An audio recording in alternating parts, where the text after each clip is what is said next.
Morning friends, GST platform के YouTube channel में आप सभी का स्वागत है। जी हाँ फ्रेंड्स, इनकम टैक्स के अंदर जो फाइनेंशियल ईयर 2021 एंड होने वाला है उसके अंदर आपको एक बेहद ही इंपॉर्टेंट अपडेट जो कि अभी से इंप्लीमेंट करना होगा अपने बुक्स ऑफ अकाउंट्स में, क्योंकि ऑडिट में आपको ये बहुत ज्यादा परेशान करेगा। आप देख पा रहे हैं मैंने ओपन करा है 24 अप्रैल 2020 का ये ऑर्डर है जो कि सेक्शन 119 में इशू किया गया है। इसके अंदर जो इंपॉर्टेंट पॉइंट है मैं सीधा आपको वहां ले चलता हूं। लास्ट पैराग्राफ कहता है the matter has been examined. Matter क्या है अभी पता लग जाएगा। And in view of the prevailing situation due to कोविड-19 pandemic it has been decided by the board that the reporting under clause 30C and clause 44 of the tax audit report shall be kept in abeyance till 31st March 2021। यानी कि 31 मार्च 2021 तक आपको tax audit report का जो clause 44 है जिसकी आज हम लोग डिस्कशन करने वाले हैं उसको नहीं फाइल करना है। 1 अप्रैल 21 से जो टैक्स ऑडिट रिपोर्ट्स फाइल होंगी उसमें आपको क्लॉज 44 का डिटेल्स जो है देना है। क्लॉज 30C जो है वो बहुत स्पेसिफिक लोगों के लिए है, उसकी डिस्कशन नहीं करेंगे।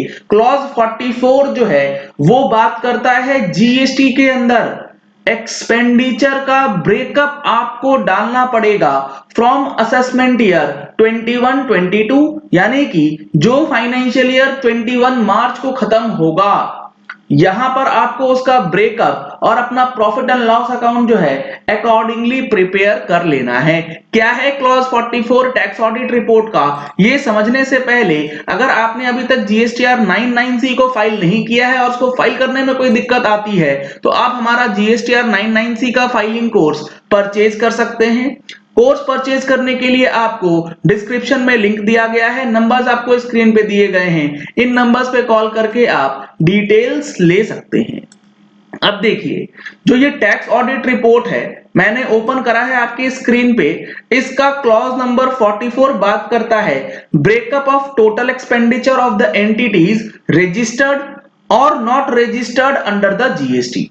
लेट सपोज एक पर्टिकुलर असेसी है जिसका टैक्स ऑडिट रिपोर्ट बनना है, तो यहां पर जिस असेसी का टैक्स ऑडिट हो रहा है उसके लिए क्लॉज 44 मैंडेटरी हो जाएगा, क्योंकि यहां मेंशन है total expenditure of entities registered और नॉट रजिस्टर्ड। यहां पर आपको टोटल एक्सपेंडिचर का ब्रेकअप डालना है कि रजिस्टर्ड से कितना जुड़ा हुआ है खर्चा, अनरजिस्टर्ड से कितना जुड़ा हुआ है खर्चा। इसमें सबसे पहला कॉलम है total amount of expenditure incurred during the year, यानी कि प्रॉफिट एंड लॉस अकाउंट में जितना आपने एक्सपेंडिचर इनकर किया है वो पूरा अमाउंट आपको यहां पर फीड करना है। एक्सपेंडिचर का मतलब यहां पर आपको trading and profit and loss account सारा फिगर्स पुटअप करना होगा। परचेज का फिगर भी आपको यहां पर डालना पड़ेगा। अब इसके बाद इस टोटल अमाउंट का ब्रेकअप जो होगा वो फर्दर 3, 4, 5, 6, 7 में पुटअप होगा। वो कैसे? Expenditure in respect of entities registered under GST. हो सकता है ये टोटल अमाउंट ऑफ एक्सपेंडिचर आपका 100 रुपीज हो। अब इस 100 रुपीज के अंदर जो आपका 50 रुपीज है वो ऐसा रजिस्टर्ड खर्चा है जो कि ऐसे सप्लायर से लिया गया है जो जीएसटी में रजिस्टर्ड है। मतलब मैं आपको जो कहना चाह रहा हूं, हो सकता है टोटल एक्सपेंडिचर 100 रुपीज है जो आपने कॉलम 1 में डाला।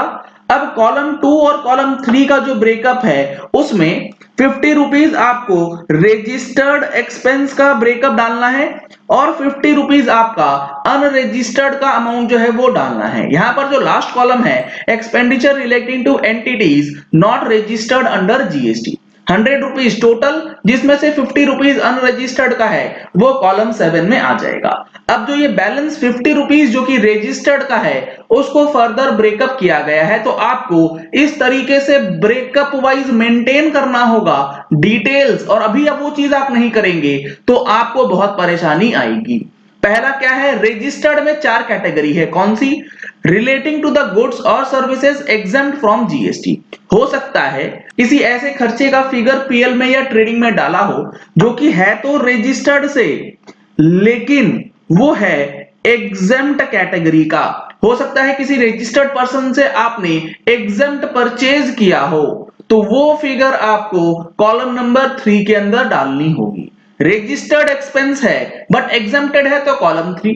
Relating to the entities falling under composition scheme, अब ये जो अमाउंट है इसके अंदर हो सकता है कि रजिस्टर्ड पर्सन से आपने लिया तो है बट आपको वो जो फिगर डालनी है वो उस अमाउंट की डालनी है कि वो बंदा कॉम्पोजिशन में है। तो आपको ये डिटरमाइन करना होगा कि वो पर्टिकुलर असेसी जो है जिससे आपने माल खरीदा है वो कॉम्पोजिशन में है या रेगुलर में है। अगर कॉम्पोजिशन में है तो कॉलम नंबर 4 में आ जाएगा। Relating to the other registered entities, अब जो रजिस्टर्ड एंटिटीज के बाद एग्जम्प्ट वाला बाहर हो गया, कॉम्पोजिशन वाला बाहर हो गया, जो बच गया other registered entities, regular purchases का जो फिगर है वो आ जाएगा जिसके ऊपर आपने input tax credit basically claim किया होगा।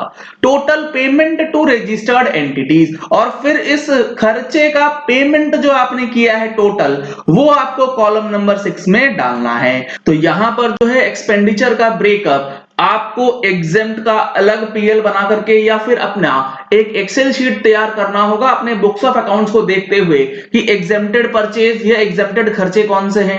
अगर आपने कोई परचेज कॉम्पोजिशन से किया है तो उससे डिटेल्स अभी आप मांग लीजिए कि कॉम्पोजिशन का कौन सा है। अदर रजिस्टर्ड जो आपका इनपुट टैक्स क्रेडिट है उस इनपुट टैक्स क्रेडिट के लेजर को रिकंसाइल करते हुए आपको रजिस्टर्ड एक्सपेंसेस का डिटेल्स आपको मेंटेन करके रखना है। उसके बाद जो आपने पेमेंट किया है उस फिगर को भी आप यहां पर मेंटेन करते हुए चलेंगे, क्योंकि इससे काफी बड़ा इंपैक्ट और इंफॉर्मेशन जो है डिपार्टमेंट के पास पहुंचने वाला है जो कि आपके लिए आगे चल के परेशानी कर सकता है। तो ये जो टेबल है ये मोस्ट इंपॉर्टेंट अपडेट आपके लिए होने वाला है 31 मार्च 2021 से पहले इस चीज को समझ लीजिएगा, अदरवाइज आपको बड़ी परेशानी होगी टैक्स ऑडिट रिपोर्ट में इस प्रॉफिट एंड लॉस अकाउंट को भरने के लिए। हमने अपनी मंथली टैक्स मैगजीन के अंदर जो मार्च महीने में रिलीज होगी इस पर्टिकुलर पॉइंट को इंक्लूड किया है। अगर आपने अभी तक मंथली टैक्स मैगजीन परचेज नहीं करी है तो आप इन नंबर्स पे कॉल करके व्हाट्सएप करके मैगजीन की डिटेल्स ले सकते हैं और अपने आप को अपडेट कर सकते हैं। अगर आपने हमारे चैनल पे फर्स्ट टाइम ट्यून इन किया है तो चैनल को सब्सक्राइब करने के लिए नीचे दिया गया रेड कलर का सब्सक्राइब बटन प्रेस कर लीजिए, साथ में जो बेल आइकन है उसे प्रेस कर लीजिएगा ताकि वीडियोस की नोटिफिकेशंस आप तक रेगुलरली पहुंचती रहें। अगर आपको ये वीडियो पसंद आया तो इस वीडियो को लाइक और शेयर करना मत भूलिएगा ताकि मैक्सिमम लोगों तक इंफॉर्मेशन पहुंच जाए कि 31 मार्च 21 के बाद जो आपको अपडेट्स ध्यान में रखने हैं वो ये है कि इनकम टैक्स ऑडिट में अब जीएसटी का खर्चा किस तरीके से जाएगा।